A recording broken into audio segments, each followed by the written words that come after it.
What is the difference between CBD oil and hemp oil?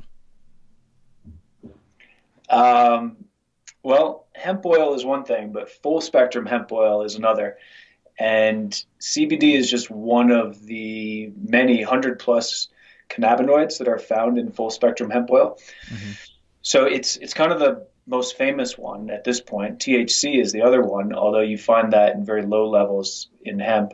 Um, but CBD is the one that's getting a lot of the recognition right now. But it's really kind of like, you really want all the full spectrum of cannabinoids in order to get the full effect. It's called the Entourage Effect, in Hmm. fact. And we look at it like a rock band, right? If you've got the singer, the lead singer, that's CBD. He's out there, she's out there, and they sound good, a cappella. But without the drummer and the guitarists and everybody else in the band, then it can't all come together. So you can't get the full effect. So Who? What is the drummer? What is the band? What would you say? well, the drummer could be CBG.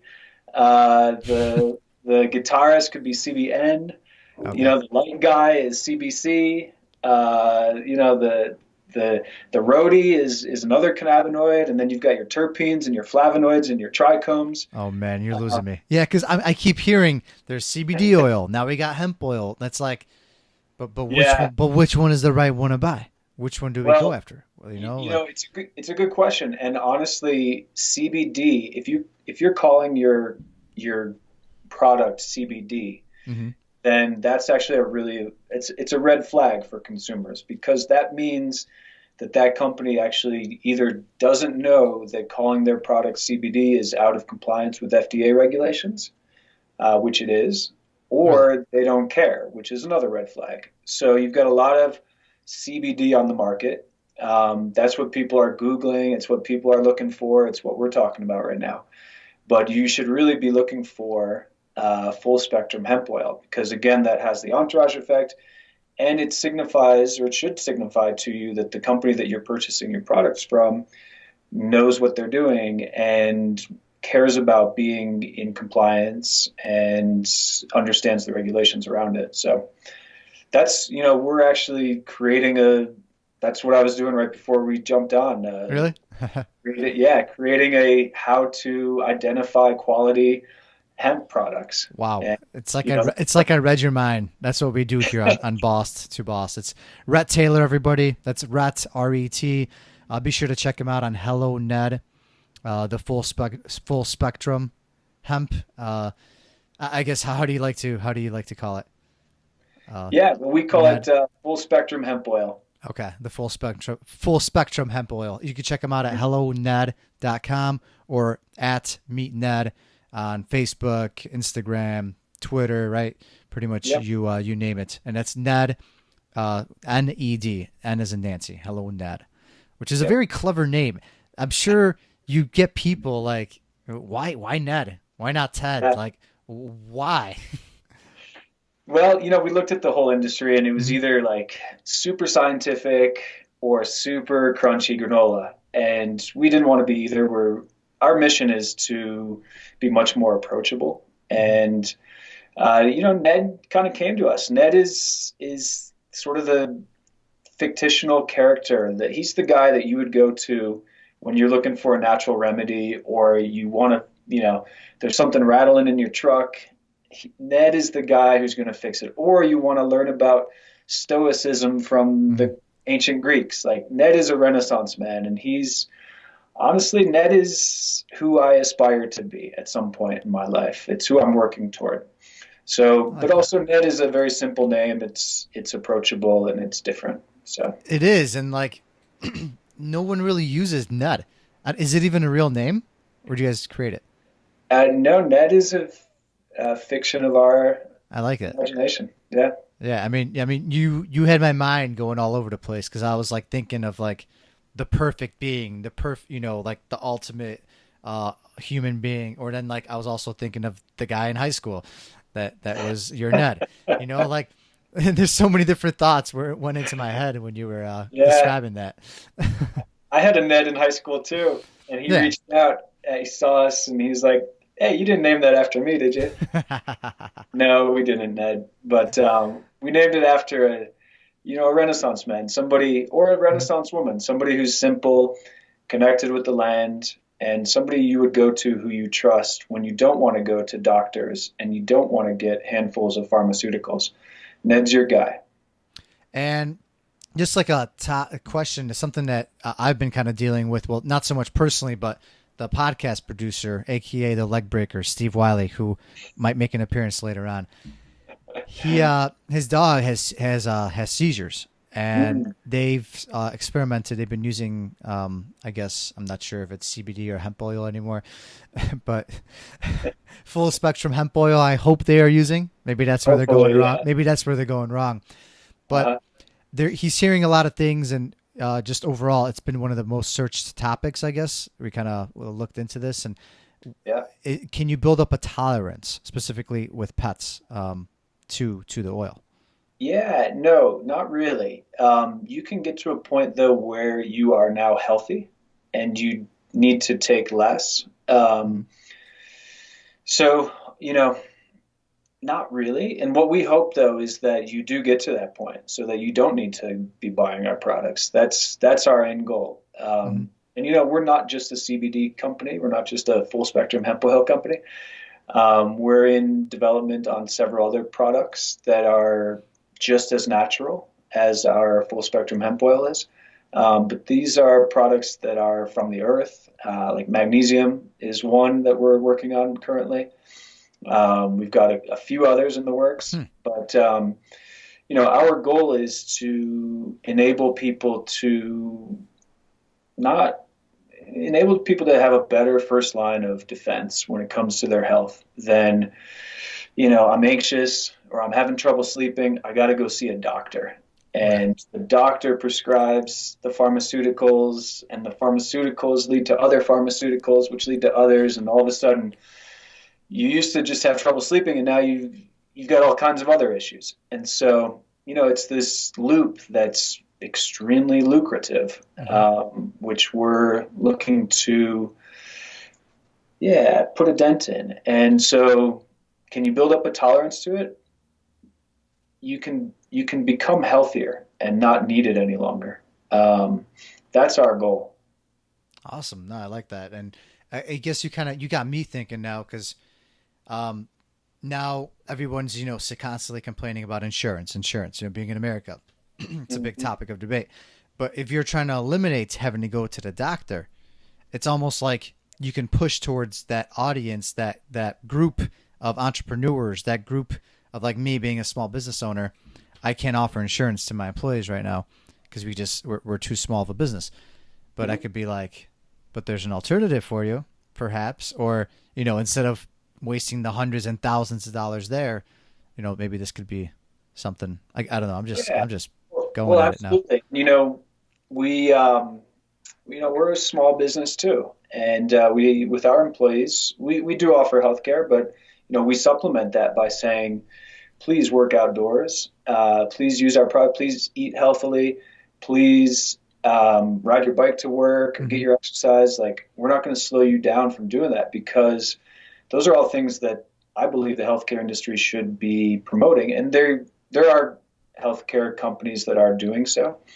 And you see where, if you ride your bike to work, you get a few extra Yeah, points. You can heard ride about a things like mile that. under 9 minutes or something, Hmm. and this is all smart. So I actually believe that in the near future, insurance companies will begin paying for things like hiking boots and rafting trips and the sorts of things that get you healthier. Like, insurance companies should pay for your gym membership.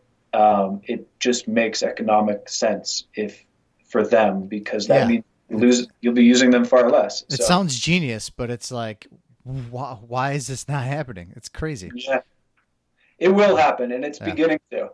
It's beginning to. It's or it's happening in other countries, Japan, South Korea. mhm. There are doctors are writing prescriptions for taking a walk in the woods, or spending time just sitting by a creek. That's your prescription.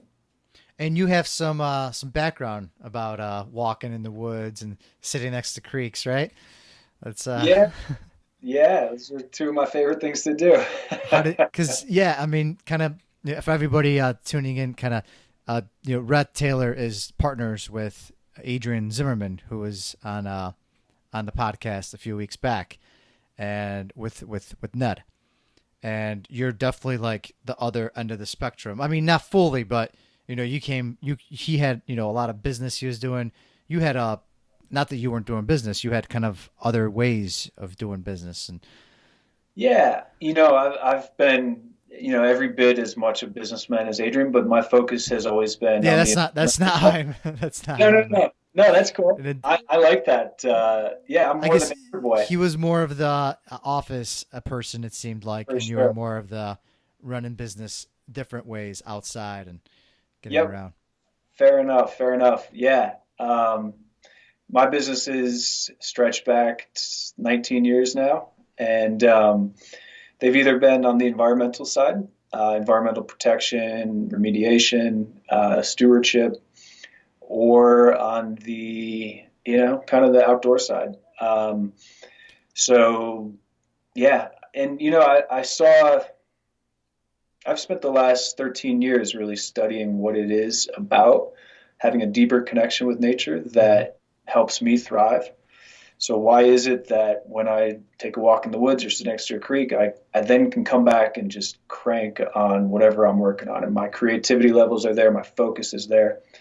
It's that reminds me of a supplement or a drug, Yeah. um, right? Yeah, I'm So thinking of like what, Adderall or whatever. Yeah, something like that. yeah, I don't even really know because I haven't needed it because I've always just been drawn to that, and and it's cool because we live at a time when it's no longer just like philosophers and poets saying a walk in the woods will do you good. We can actually see into the body through modern technology, MRI, EKG machines. We can see the hormones and the neurotransmitters and all the biomarkers that are firing when we do spend time in nature, or when we just put a plant on our desk or look at an image on our cell phone of a beach. Like literally, that sparks those biomarkers, those neurotransmitters and hormones that you want to be in an optimal state. And so I've studied a lot of that, and I spent 11 years doing so. And it was a very kind of a like, just how do I feel better? And then 3 years or so ago, it was, how can I spread this? How can I share this beautiful knowledge with people? And Ned is the embodiment of that. It's our product. First of all, is extremely natural. It comes directly from the farm, and it's grown organically. It's even grown biodynamically, which is a whole you know ladder above organic. Um, but it's really that embodiment of that ethos, that belief, the understanding that deeper connection with the natural world will help you thrive. And you could even see the farmer himself in your Yeah, in your videos on your website. yeah. Well, that's for me. It's yeah. We highlight Kurt, Farmer Kurt, who's the man. That's He's awesome. a Ned. He's a Renaissance man. You see, like that's kind of who I thought of as well. He was one of the other Yeah, people because I saw that video a couple of times and it kind of stuck with me. yeah. Kind of branching off of that, when I think of nature, I think of the beach. I think of these things. I've Mhm. tried to work in situations like that before, and it's very hard for me because Mm. I'm there and I'm thinking about all the stuff I could be doing, or if I come out of it, I'm like, oh man, now I got to crank out like this, whatever it is, a bunch of accounting stuff I got to do. Like it's Yeah. so hard to stay focused after things like that. How do you get past it? I take it in doses, and I there are only certain things that I do when I work outdoors, and I have this whole like outdoor office I've created. I've got Huh. a collapsible desk, or a little a camp table, camp chair. I've got a jet pack, a battery pack, and I can work from anywhere. But I don't do certain things there. So I do my big picture stuff there. Like I write articles there. I might create strategy, Hmm. big thinking. But when it Got it. comes to, like reconciling the books, like, yeah, I'd much rather do that indoors. It just Yeah, doesn't that's hard. happen. That is true. You're right, because that's when your mind explores a little bit more, and Hmm. tasks like that become funner. Yeah, It's right. crazy. And how did you, I guess, get into that whole realm? Because obviously you weren't, you started up a few things, quite a few things throughout your time, Hmm. and making it sound like you've been around for a while, which you're fairly young. Well, I just turned 40, so I don't know if that's young or not, No, but that is. Was gonna give you early to mid 30s. So uh, if it's Ned that's working, power to it. yeah, Uh, it's it's following purpose. That's what keeps you young, and I'm definitely doing that through Ned. mhm. It took though 35 years, 36 years to get there, and yeah, it took living in Riyadh, Saudi Arabia, which is full of wonderful people, but it is the armpit of the world. It is hot, and there's not a sidewalk anywhere, and there's Mhm. not a yoga studio anywhere. Not that I'm a big yogi, but I like being in places where there are yogis. Why is And that? what's that? Why is that? I like people. I like spirituality. I Okay. like movement. I like health. I like what yogis focus on. I'm not a yogi, but I appreciate them.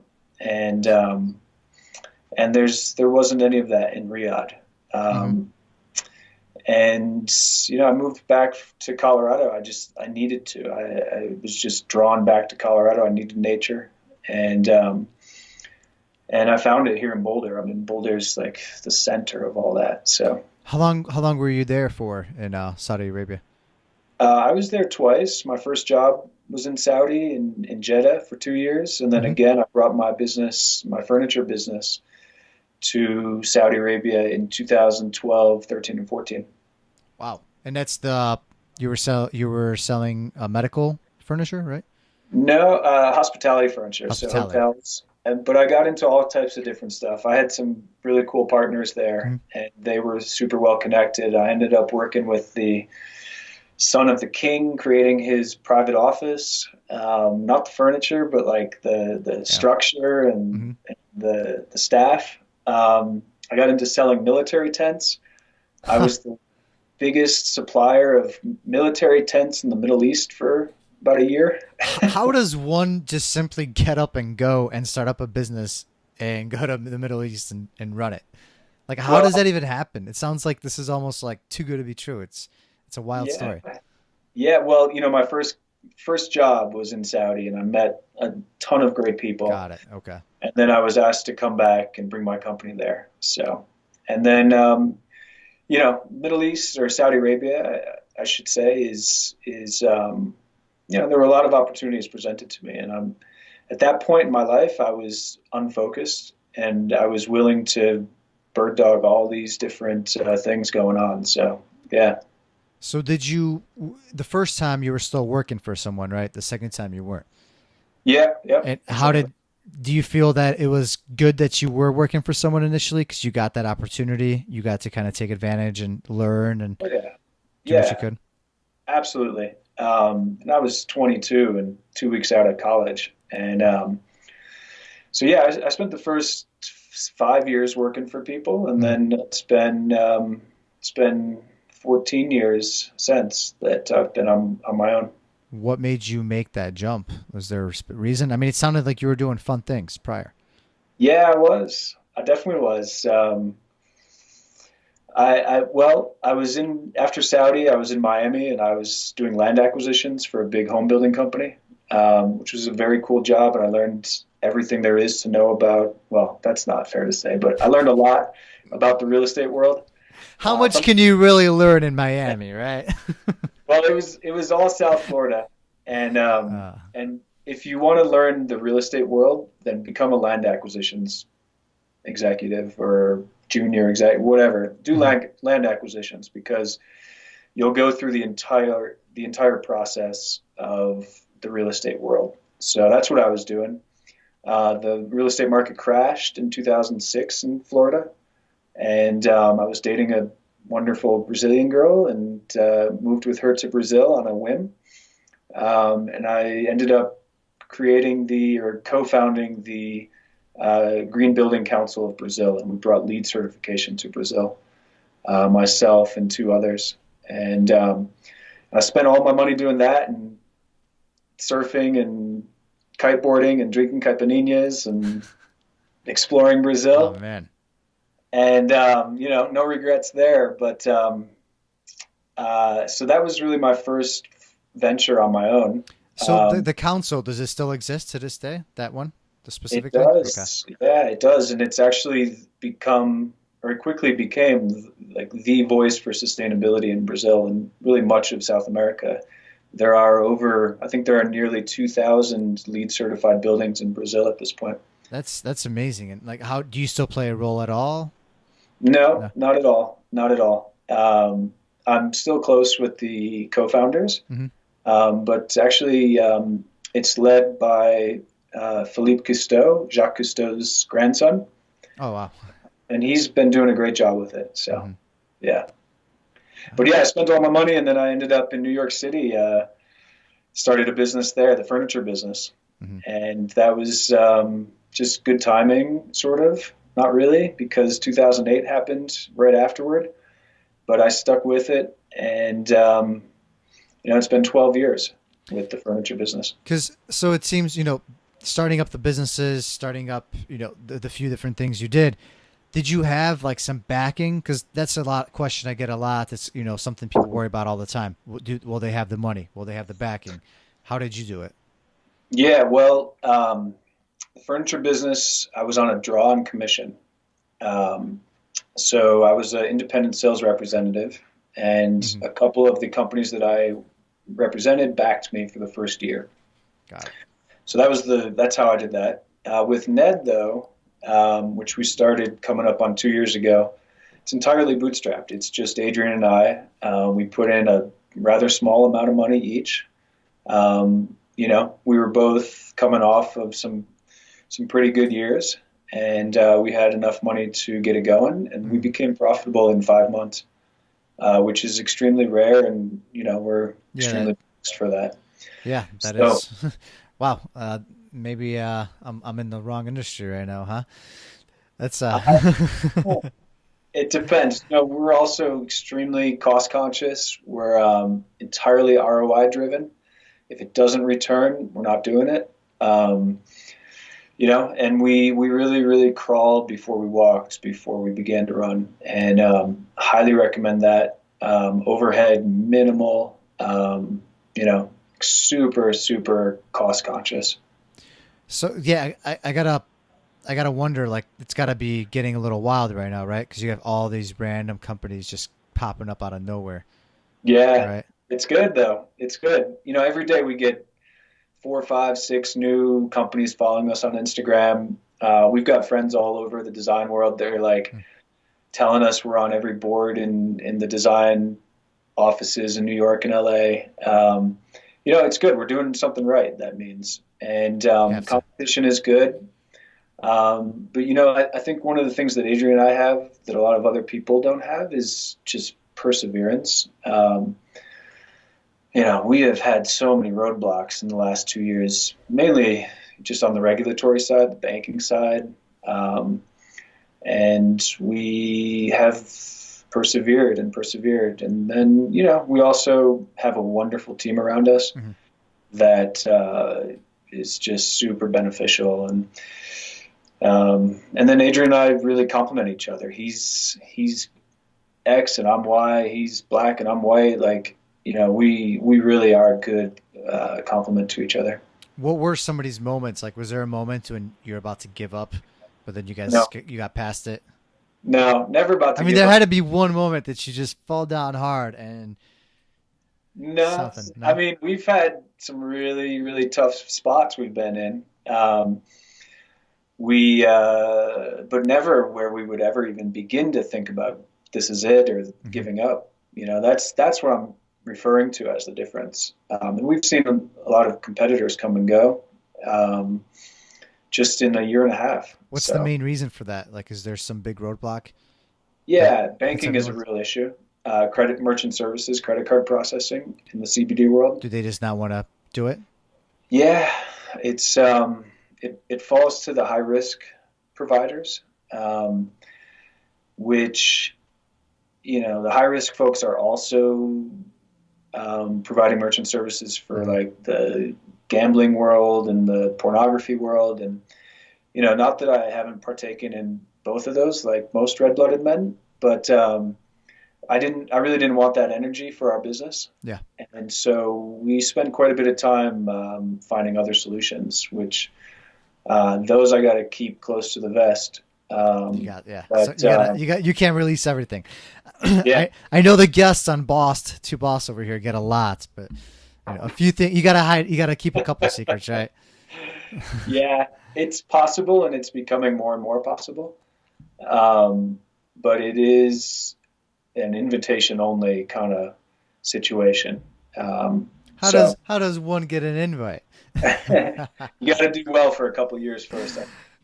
I did notice. I guess one thing this makes me. I did notice there are places that only take cash or only Mhm. take debit cards. I think, right? So Yep. that would probably be right in line with that reasoning, huh? Yeah, and it's unfortunate, but hemp is entirely legal. It was made legal with the passage of the Farm Bill back in December. Hmm. It was legal here in Colorado for years before, but yeah, it's unfortunate. So it's coming around though. Do you have any word of advice for someone out there that's maybe looking? Like normally, I ask this as a general question, but someone that's maybe looking to get into the CBD world, especially like because there's a lot of MLM, just or is that the right term? Right. A lot of network marketers, I guess, network marketing Mhm. going on with it.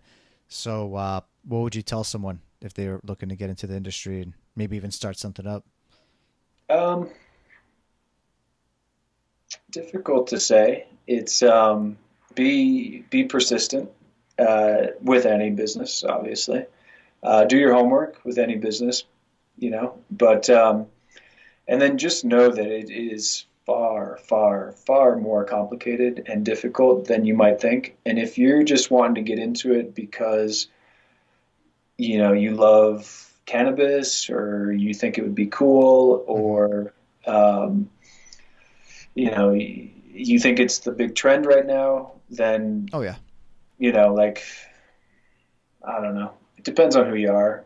It really depends on who specific the advice would be going to, but it is very difficult. There's a lot to it from all angles. Yeah, because there's definitely a hype. There's Hmm. definitely a hype. There's a lot of people just trying to push it onto you. A lot of people saying, "Oh, I'm just gonna start it. Just do this, do that." Yeah, And yeah. I mean, we got started before the hype. When we started, it was 3% of the U.S. population knew what CBD was. Now it's in the 70s, mhm. 70%, just 2 years later. Wow, Uh, and talk about timing. Yeah, I yeah, mean you're right. The more I think about it, I don't recall. All you hear about is marijuana getting legal, yeah, and then I don't really recall much CDB talk. I didn't even know what that meant until yeah, a few months back. yeah. Well, I found it back in 2014 when my mom was diagnosed with breast cancer Hmm. and decided she would skip radiation in favor of curing or battling cancer through nutrition and movement and positive thinking. And she made that decision, and it scared me to death because I wanted her to do what the Yeah, doctor said. I wanted her to give herself every we chance. don't know any other way, right? Yeah, and so, but she was firm, and I said, all right, then I'm gonna go out and learn every single thing I can about this because she knew nothing about that. And so I went out and I learned everything I could, and CBD was one of the things that kept coming up over and over. And I Hmm. started buying products for her, and then I started using them myself. I'm an endurance athlete, and I'm constantly sore, and I was taking Advil and ibuprofen all the time, and knowing that that wasn't good. So yeah, came across it pretty early on, and there were only a few brands out there, but I just couldn't find any sort of affinity for any of them. There was no transparency. I didn't know how they were growing their hemp or how they're extracting or why they were even in business. Was it just for money or were Right. they really trying to help? So I bought her products for 2 years, and then I said, you know what, I'm in Colorado. I'm surrounded by hemp farmers. I'm going to go meet some of them and see how this works. And I did, and finally met Kurt. And Kurt is far and away the best hemp farmer in Colorado, without a doubt. Kurt grows his hemp differently. He grows it for quality instead of quantity, which everyone else grows for.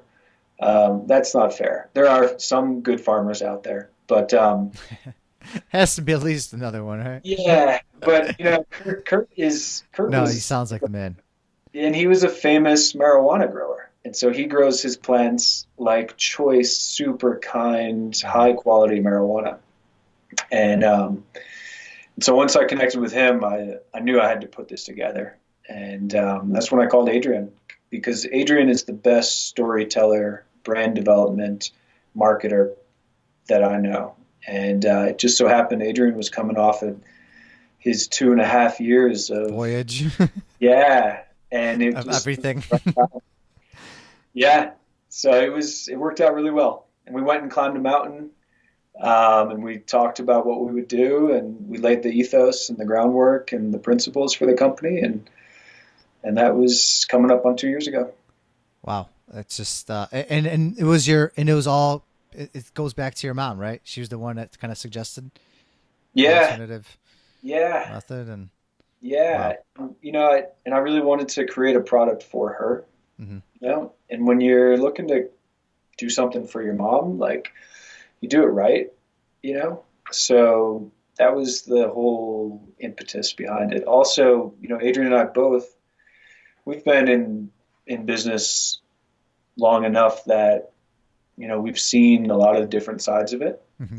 And at this point in our careers, we only want to be on the super high quality, the super high integrity, the make a difference, make a positive impact side of business. We're not interested in just making a buck. We really want to make a difference. And there are many other ways that we can make a buck. Hmm. Perhaps in the short term, even more. But we're just really focused on the business as a positive. And for me, it's an experiment in entrepreneurialism. What happens when you do the right thing at every turn? What happens when you focus on your customers and ask those questions? Is this Exactly. better for them? And it's my belief that although it may be more difficult, although it may be more expensive, that you create a much more loyal base and you create a product that's built to last, and a company that's built to last. So that's what we're here for. That's Rhett Taylor, everybody, of HelloNed.com, as well as Meet, actually, yeah, and at Meet Ned for Instagram, Facebook. And now on to our listeners' favorite segment of the show. Welcome to the round with no name, because they're all taken. I know this is the one you've been waiting for. I don't know if Adrian gave you any of these answers up already or these questions, so hopefully he didn't. But this is where Steve Wiley, the producer, might come out. He is known as the leg breaker. So we want to keep this quick. You gotta answer quick. You got 5 seconds, and that's it. That's it. I don't. You know what? You don't have to deal with him. I have to deal with him. So let's. Without further ado, get your thinking cap on. All right. What is? These are going to be very serious questions. All right. So just so you know, what is your favorite book? Lonesome Dove. Favorite movie? Dances with Wolves. You're stranded on an island. What is the one item you want with you? Can't be a person. Helicopter. Ha! Is that cheating? All right, then a library. Oh man, those are 2 solid. We gotta come back to that. You're allowed to start up any business you want with an unlimited amounts of money right now. You just landed a jackpot. It can't be your own. What would it be? Reconnect, which would be to help people reconnect with nature. Would that be the name of it? Yeah, Reconnect. It's a business I wanted to begin before Ned, Oh, and okay. Ned kind of became it. So it's the product side. Got it. Awesome. And is entrepreneurism a fad? Everything's a fad, everything's got expiration points, but no, it's definitely not. In a college town, I'm surrounded by young people, and they're more entrepreneurial than ever. So I don't think so. Are podcasts the future? Definitely, Yeah. definitely. Storytelling. Solid answer. I love them. Always have. Do you feel what's the reason behind that? Do you think that just people are getting into a newer thing, or are they? Yeah, I I love podcasts because I love stories, and I love the array of different podcasts that go from everything from you know the most niche topics to this and that, and I can tap into those topics anytime I want. How do you drink your coffee? I don't drink coffee. I can't stand it. Oh, curveball, curveball. How do you drink your hemp oil? uh, yeah, drop it under the tongue. Drop it in the tongue. Yes. How many? How often? No. Do you do any caffeine at all, like tea or something? No, never. No. I never wanted to be addicted to anything. My mom was a habitual Diet Coke drinker, and Tab back in the 80s, and tea and coffee, always caffeine. I just never wanted that addiction. So, So do you stick with water? yeah, water for the most part, and I love a good beer too. What is the one thing that you need on you every day? Maybe it's like something you wear, something you eat or drink, but you need it every day. It makes you you. Um, I guess maybe my running shoes. Are you always running? I try to run pretty much every day. How many miles do you usually get in, like minimum? These days, not as much, but I used to do up to 100 miles a week or so. Wow. Nowadays, what's like? I guess as long as you get what 2, 3 a day, Yeah, 4 or 5 a day is good. making it sound like it's no big deal. I'm over here getting 4 to 5 a week on a good week, and tell me a day, 100 miles. Oh man. Well, we are having a little competition. You got a nickname for our little fellow over here, our little pooch? Uh-huh. What's that? What's that nickname? We'll see if it sticks. Uh, I've got a daughter who would be great at this. But yeah, Sparky. Sparky. You know what? Someone said sparkles before, so I don't know what it is with that, but now that's got me thinking. Maybe we're onto something here. All Maybe right. we're onto something. And last but not least, how seriously would you take me in a meeting if we were having a serious business meeting right now, and you just found out I walked in with socks and sandals?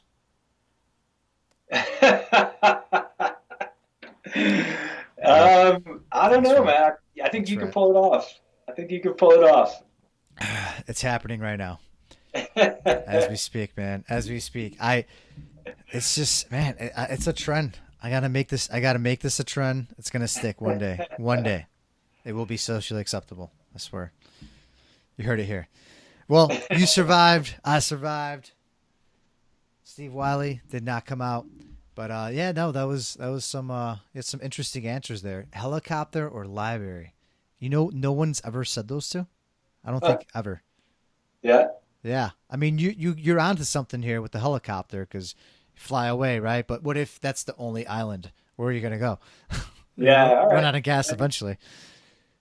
Yeah. Then I would need a library, So And this way you could. hopefully there's snow on the island and I could have a snowboard. How about that?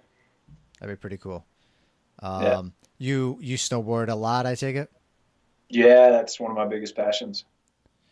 Sweet. Well, the mic is yours right now. It's been a pleasure having you on. Everybody, Rhett Taylor of HelloNed.com, as well as at MeetNed for Instagram and Facebook. Mike is yours. I know there's still the promotion going on, right? It's the B2B. Yeah.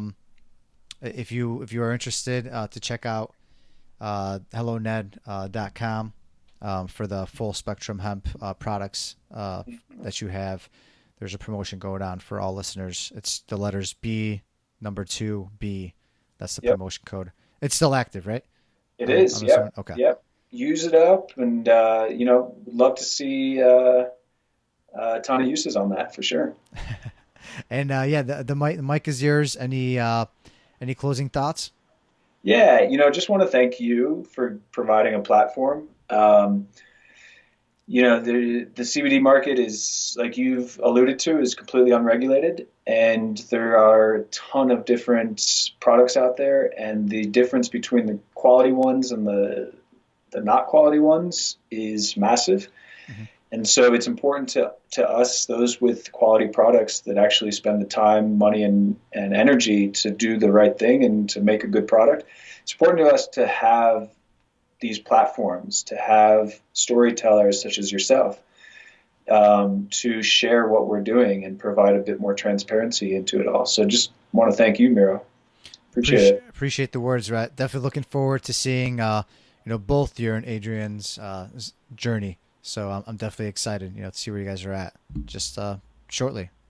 Thank you. Thank you. That is all for this episode of Boss to Boss. Your next step is to visit bosstoboss.com, where you will find proven techniques followed by professionals to help you make that next step. Again, that is boss2boss.com. And remember, the time is now.